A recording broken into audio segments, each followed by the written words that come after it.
Hey, Steve, Yeah. what are you reading lately? Well, just so happens, because of what's going on in the world, but specifically what's going on at work right now, I decided to give this a reread. Nice, nice. The Art of War, Sun Tzu. And what's your plaque say? You come at the king, you better not miss. I'm sure Elvis said that to a lot of peanut butter and banana sandwiches.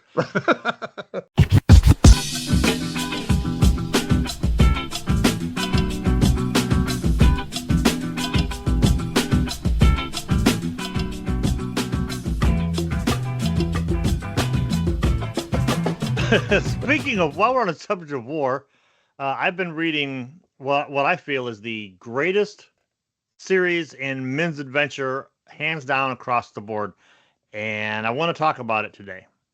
I'm Paul, I'm Steve. and this is Check Your Shelf. I'm going to cover the Barabbas run, which is the first book in the Soldiers of Barabbas, also known as the SOBs. What I think is the greatest thing to ever come out of the men's adventure genre. But I figure before I get into that, maybe I'll kind of give you like if you ask yourself, oh, what the hell's the men's adventure genre? Paul, I'll- what the hell's a men's adventures drama? I'm glad you asked, Steve. Basically, the men's adventure genre exploded in 1969 when Don Pendleton wrote the first book in the Executioner series, War Against the Mafia.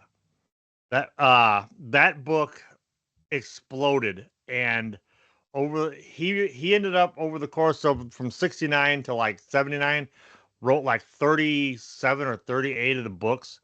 Uh, Globally, they've sold the Executioner series has sold over 200 million copies. It's been translated into tons of languages. The copy that I read was like probably the fifth time it was reprinted. That's the It Mac tell anyway. Mullen series, right? Yeah, The yeah. Mac Mac Mullen. Bolan. Our Yep. friend was really into those. You were into them. I read a Mm, few of them. Us young men, that's how we.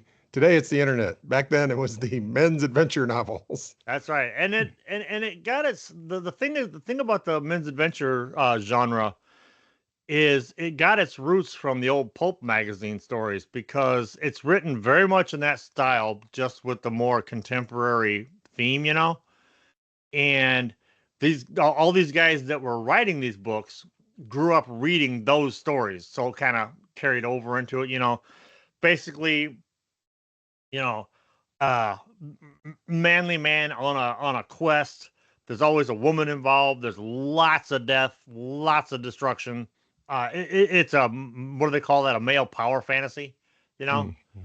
And but the cool thing about something happened with the Executioner series that it just caught on like wildfire, and within months there were like knockoffs and some of the knockoffs were really good. Like the Destroyer was really good.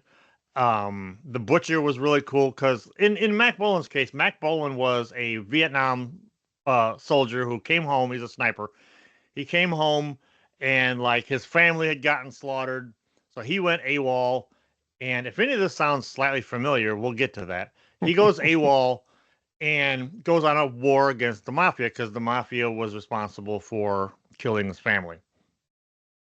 And episode after episode was him taking on some crime boss. There'd always, like I said before, there'd always be a woman involved. A lot of times he would have a partner that would show up and die, just the partner of the week.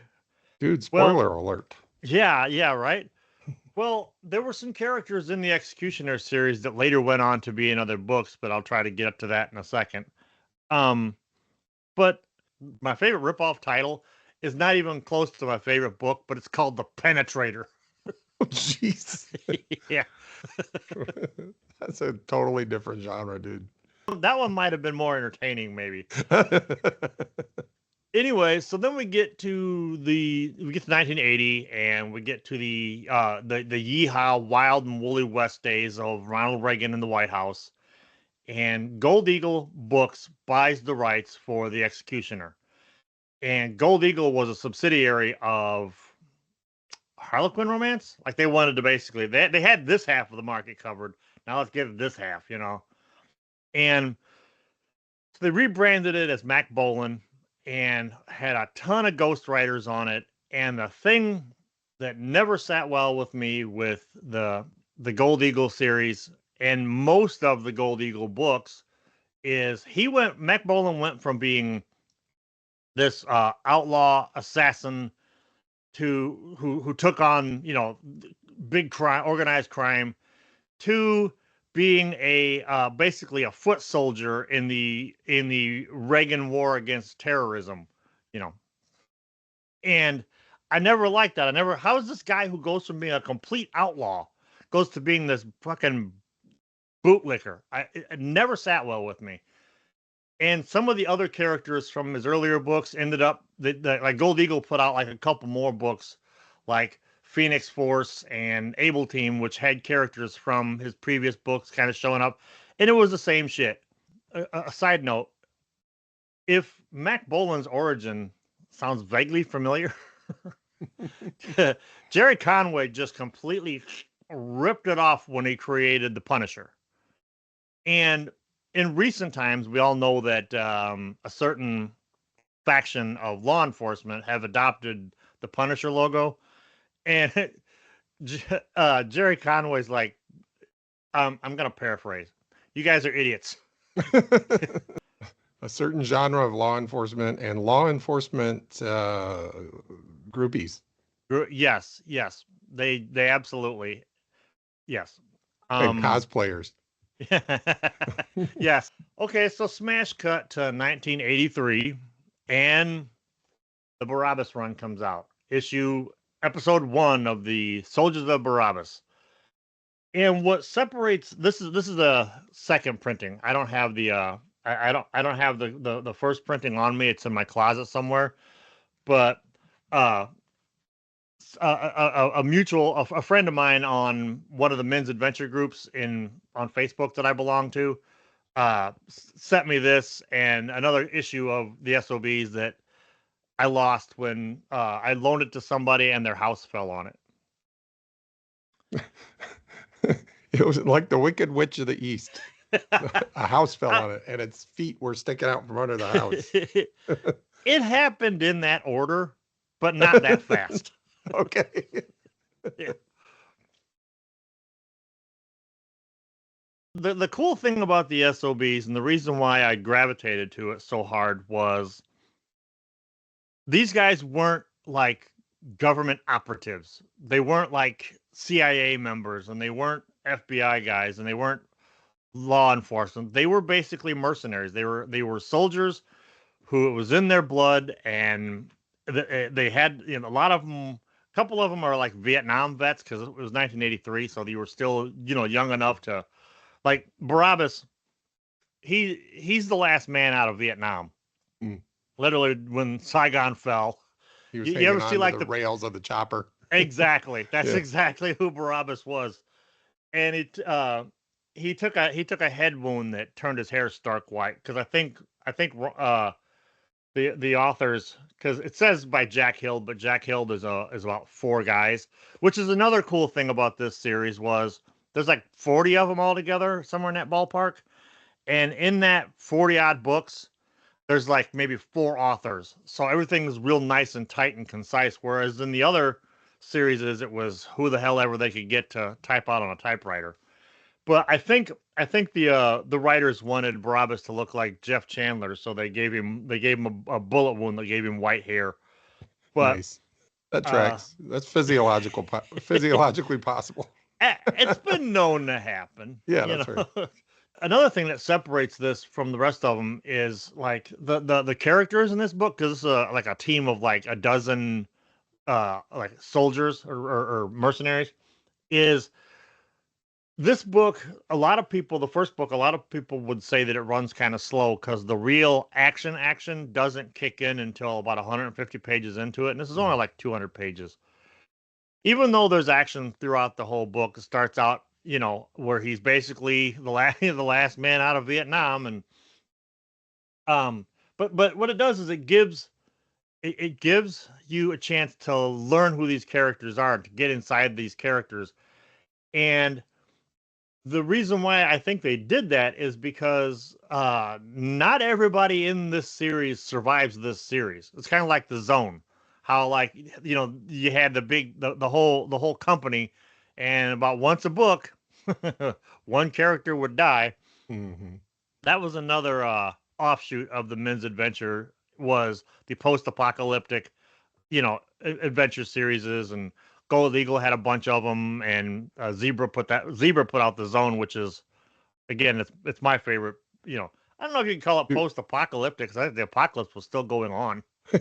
dude, the Zone was my jam, as you'll remember. And Yes. I read some Mac Mullins too, uh, and The Executioner, but the Zone was the one that I couldn't wait for the next one to come out, right? Once You I and got me caught both. up, I was like, all right, what's the next one? Yep. And James Roach, the guy that wrote that series, he had the bright idea in the early 2000s, because there was only like 8 or 9 books in that series. Yeah. And in the early 2000s, he put out like an ebook that was Mm. but by that time, the Berlin Wall came down. The Berlin Wall coming down, and the fall of communism really just destroyed the men's adventure genre. So what he did was it's an alternate future history now. Because I was reading it and like, wait a minute, some of these characters they died. All Oh, right. okay. He's doing his own thing now. Not to sidetrack, but there's a there's a book that I'm reading now called After the Revolution, Mm-hmm. which it's almost like The Zone, but in North America, Oh. and without the nuclear. I haven't gotten any part that has nuclear Hmm. holocaust, but the U.S. plunged into revolution, and it's mercenaries running around the United States. So Awesome. I say that just to say I wish James Roach, is he still alive? As far as I know, I haven't Well, heard anything to the contrary. if he's dead, he'll be missed. If he's not dead and he's listening, dude, there's your idea right there. I would love to do an episode on the Zone one of these days. Yeah. Yeah. Hey, Um. if you guys want us to do an episode on The Zone, you Yeah. know what to do. Right. Yeah. Absolutely. Go down I'd down love to do below. that. Yeah. Reacquainting myself with it and I know young Steve liked it. I'm not so sure whether and middle-aged Steve is gonna like it. and that's the thing. That's the caveat about reading books like this, is you must remember the time they were written in. It's a product of its time. It's a product of its time.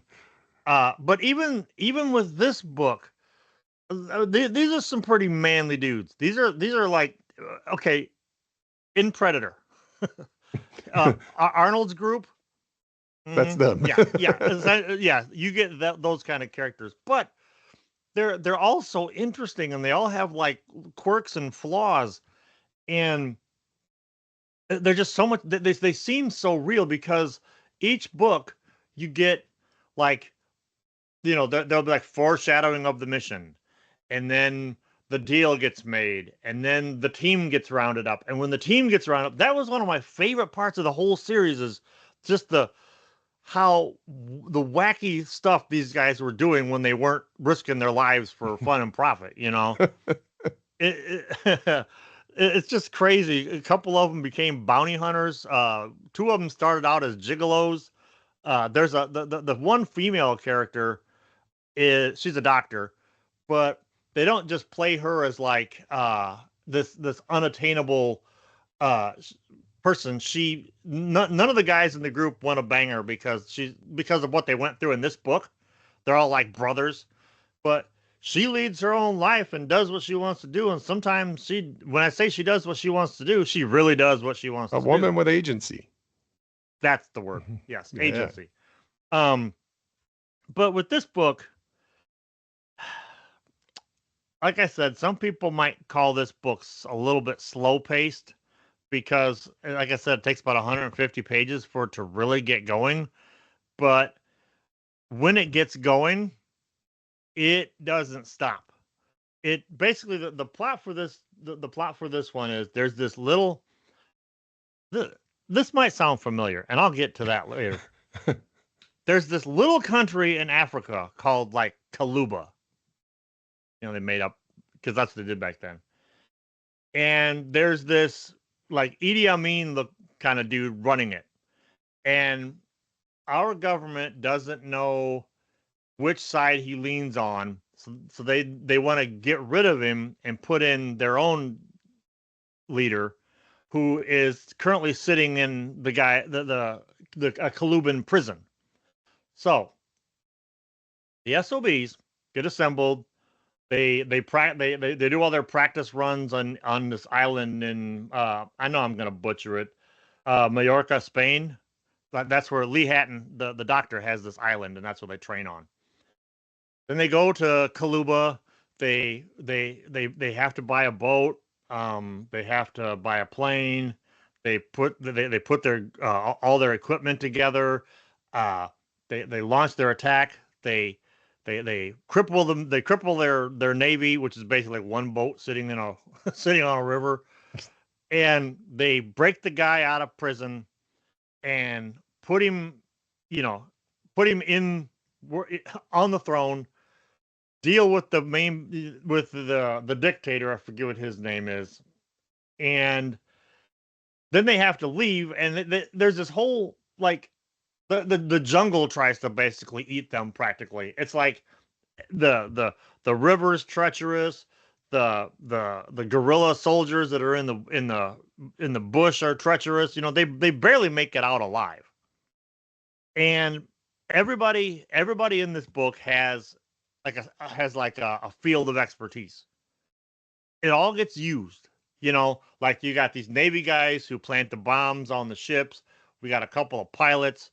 There's a demolition guy. There's they hire this dude who's basically like a reckless. What's that race that your wife loves? Was it Le Mans? Oh yeah, 24 hours at Le Mans. Yeah. He's like a reckless Le Mans driver because they need to be able to transport this guy, through the country. So they get this race car driver who's absolutely nuts. I have not read this, surprisingly, but I feel like I have to now because it sounds wonderful. You almost did, because I was going to send you a copy. I looked it up. I'm going to see if I can get a copy. I'll probably do another Half Price Books run here this weekend.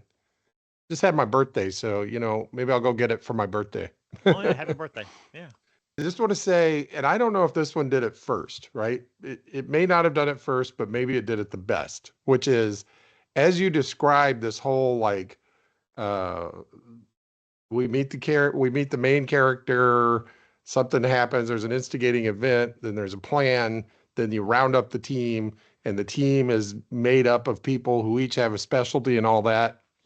I mean, I don't know what you were referring to when you said it may sound familiar, but I'll bet you, given enough time, we could rattle off a few dozen books, movies, TV shows that follow that basic formula, including the, former military person whose family somehow, I mean, like John Wick comes to mind, right? That he has an instigating event, and that, he's got a particular set of skills, and they kill his family, or they didn't kill they killed his dog. They killed his dog, which was his family at that point, right? Yes, it was his family. Yes.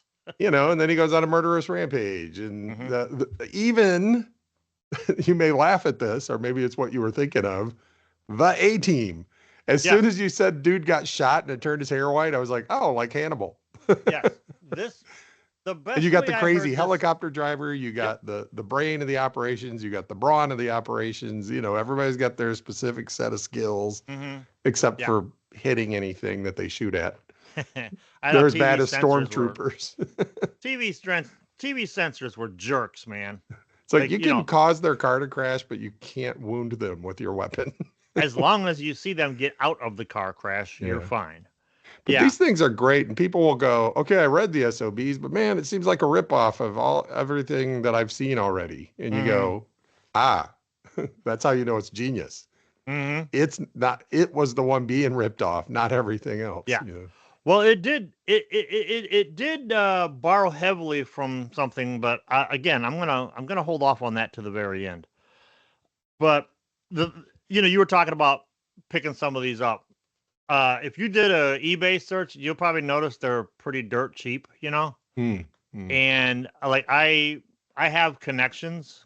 If you're looking for anyone, uh, We could do a men's adventure book haul.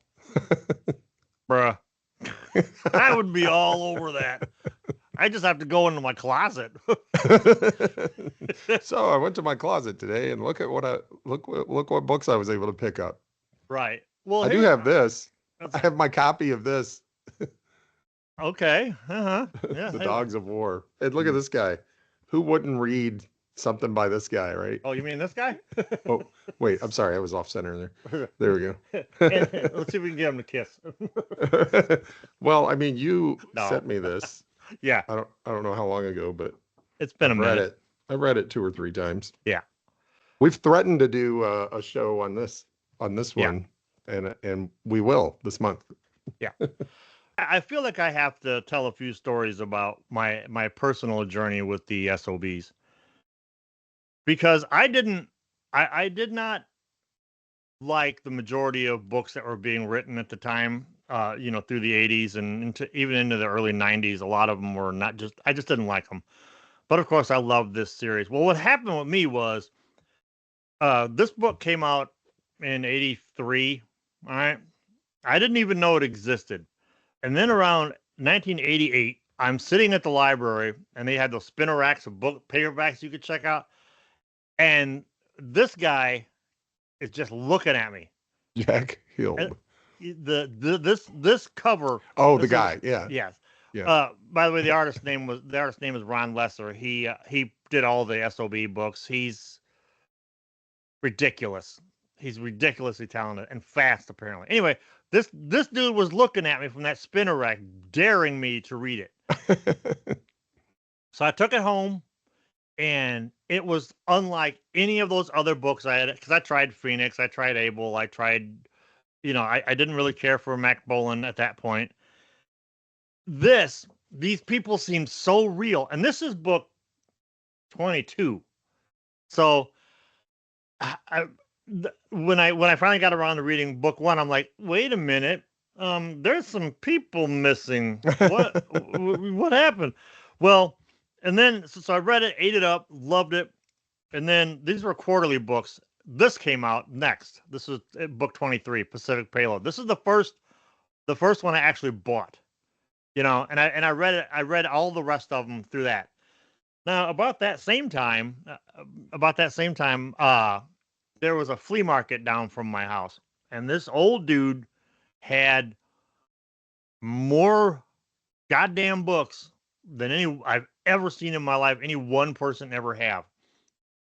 And he was a cool old dude, you know. He would like I'd go in there on a Saturday because I didn't have anything else to do. I'd go into because he had one of the few permanent buildings there, you know, and he would have just tons and tons of books getting delivered. That he would just take them in as donations, you know, and I'd help him sort through, and then whatever I wanted, I could take. You know, he'd let me take a garbage bag or not a garbage bag, shopping Grocery bag bag. full of grocery bag full of books home. Well, one day I was unloading his station wagon, and there was a pallet of Mac Bolan and the Soldiers of Barabbas, and I looked and I went, "Oh shit! Every single one I need is right." I'm Carl, because his name was Carl. So Carl, can I have these? Yeah, you can have them. I ate them up, dude.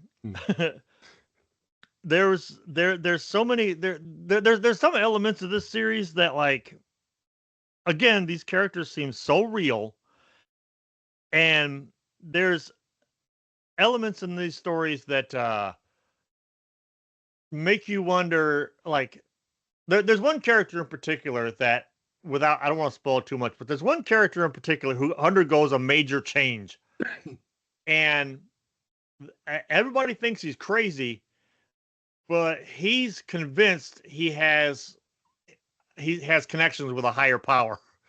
So he does things that, like, don't make any sense. Like in Pacific Payload, for instance, he should have died, but he didn't. You know, I don't know. There was just something, like, real about these guys, and the fact that there was only 4, maybe 5 ghostwriters, and so it's all very consistent.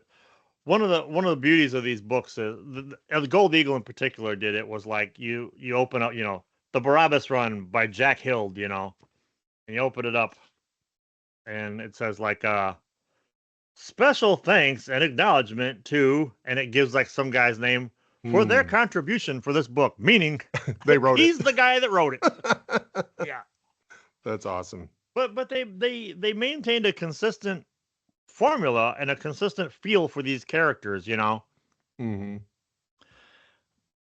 I wonder if they reviewed each other's stuff. Like if you and I and, MP and Mark were writing the series, like we'd probably bounce stuff off each other all the time, right? Oh yeah. And be like, hey, could you read, I've got the first 6 chapters done. Can you give it a read? I bet they did that kind of thing, huh? I'm thinking there was a lot of long distance phone charges and fax machine going off because this was the 80s, man. For you little kids out there, think of a fax machine like email, only it prints out the email. And it prints it out on that really shitty, weird paper. It's a little slippery paper. It's almost always jammed, and it scares the crap out of you when it goes off. Yeah.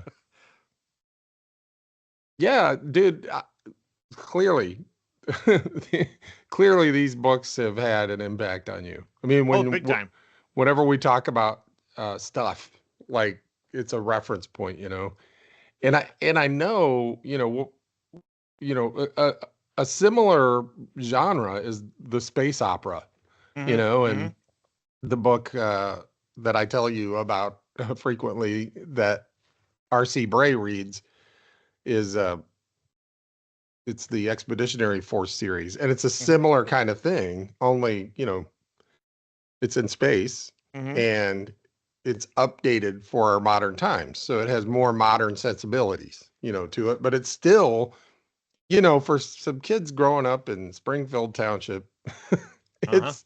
it gives you a view into, like you said, the people are so real. You get to see these other personalities and people who have been out there and seen things. The only people we knew who had been out there to see anything is somebody that joined the Army. They were probably a cook or something. They come back and tell us about their adventures in the Army.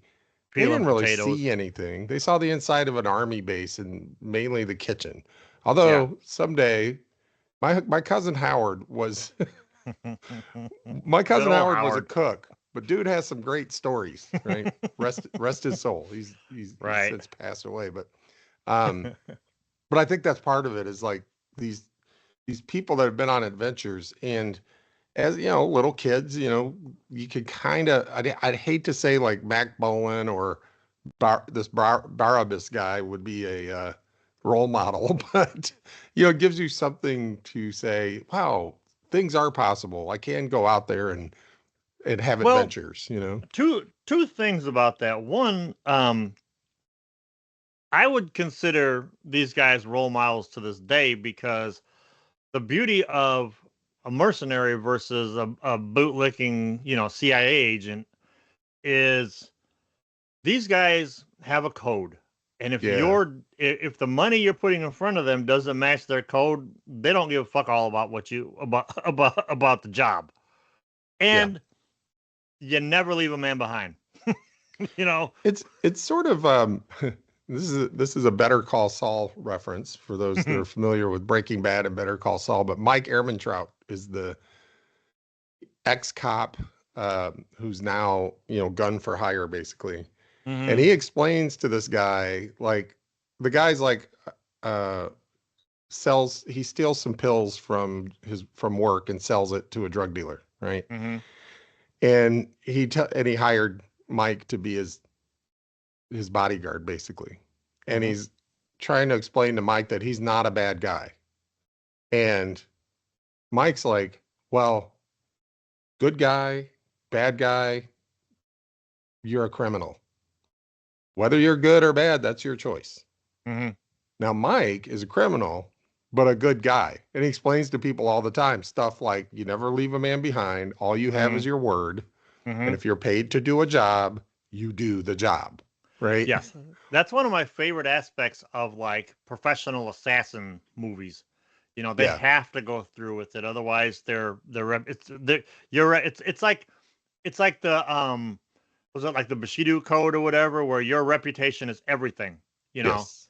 Yeah. your word is everything. And it's Yeah. funny though that you were talking about obviously these books had influence on me. I've always said that everything I've ever learned about writing, I've learned from reading Men's Adventures, Yeah. because you can tell a story in 218 pages. You don't have to tell a story in 1,000 pages. You can tell a story issue after issue in 218 pages. Yeah. Just keep it simple. I would have written a shorter story, but I ran out of time. Yeah. Now, getting to the stuff I've been alluding to about how this may sound familiar to you. It was in like the mid 90s, and I was reading a lot of books, like role playing game books, and I found this one, and it was basically, I think it was Mercenary Spies and Private Eyes is what it was called, and it had what's called an Appendix N, which an Appendix N traditionally in gaming books is a list of books that inspired this game. You know, it's made famous by D&D because Gary Gygax made an Appendix N, I think, in the DM's guide, and listed all the different stuff that he read, you know, that kind of thing. Well, one of the books in this Appendix N was this book. Yes, that one. Frederick Forsyth, The Dogs of War. Now, so like, okay, cool. So I went to the library, I found me a copy of it. I read it, and I'm like, wait a second. It's this book. This book and this book share a lot in common. Now, this book is not nearly as nuanced as this book, nor as thorough, but it definitely follows the formula. And the more I looked into it, the more I realized that they all follow this formula. This is the cookbook this is the Mercenaries cookbook, you know. It's so funny you call it a cookbook, because Mm. I've said this more times than I can count. That Mhm. the first time I read this, I was like, this is a project management book. Yeah. When And you it's told me that, I'm like, if you say so, man. I mean, and cookbook's a good way to describe it, because I mean, there's as many Mhm. different kinds of project management as there are projects, right? Mm-hmm. But I think that's how that works. one style is a phase gate approach, which is what they use here. Mm-hmm. And one of the tools that's really nice to use is checklists. There's a book called The Checklist Manifesto, where the dude's like, checklist for everything, right?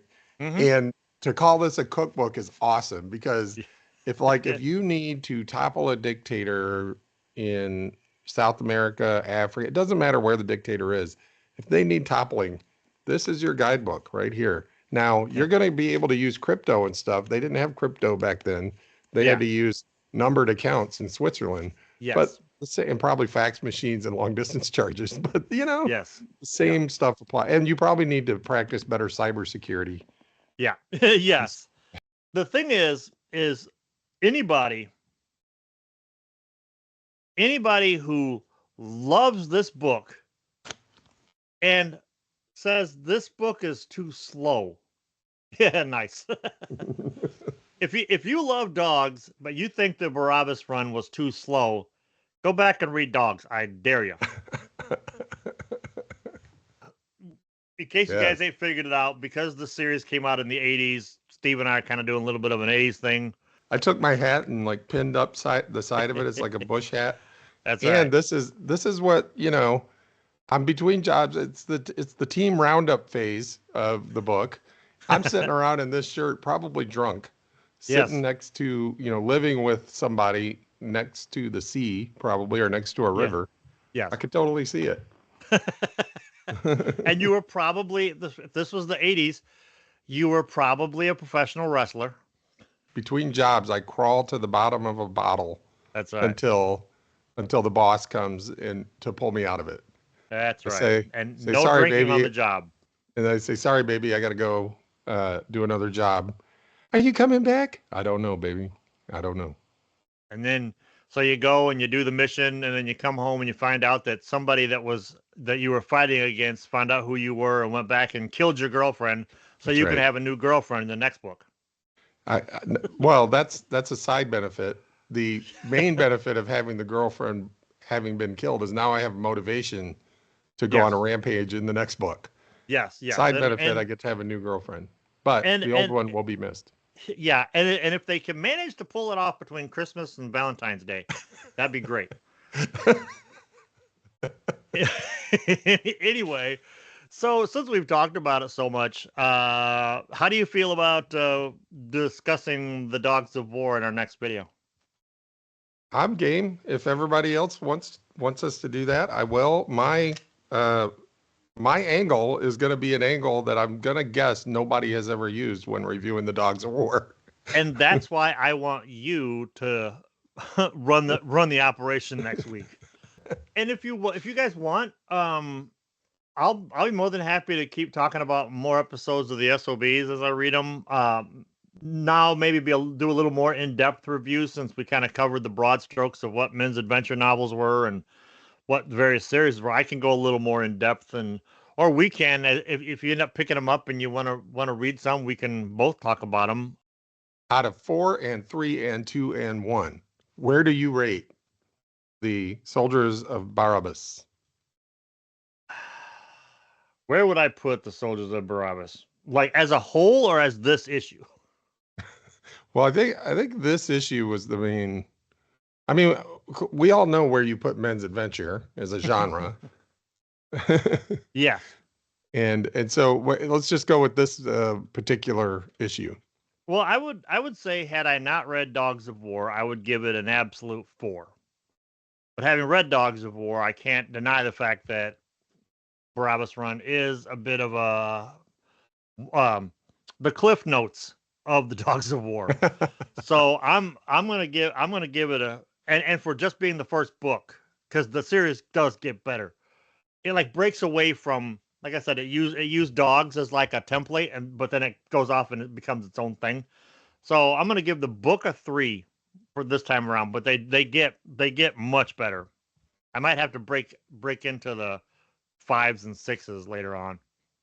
It gets better, yes, but it gets vastly more complex. Yes. Okay, well, it's time to close the cover on this episode. Nice. I would have done this, but it's a paperback and it doesn't quite do that. I would have done this, but it's got this little gold edging on it, and I don't want to. I Oh, really yeah. don't even want to open this one up and read it because it's so nice looking. But Yeah, it's pretty. my son got it for me for Christmas. So. Awesome.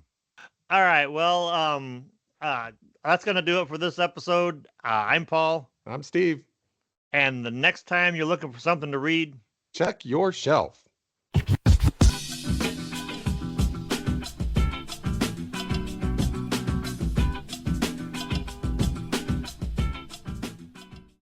yeah, it really was embarrassing, man. When I was reading Dogs of War, I'm like, motherfucker.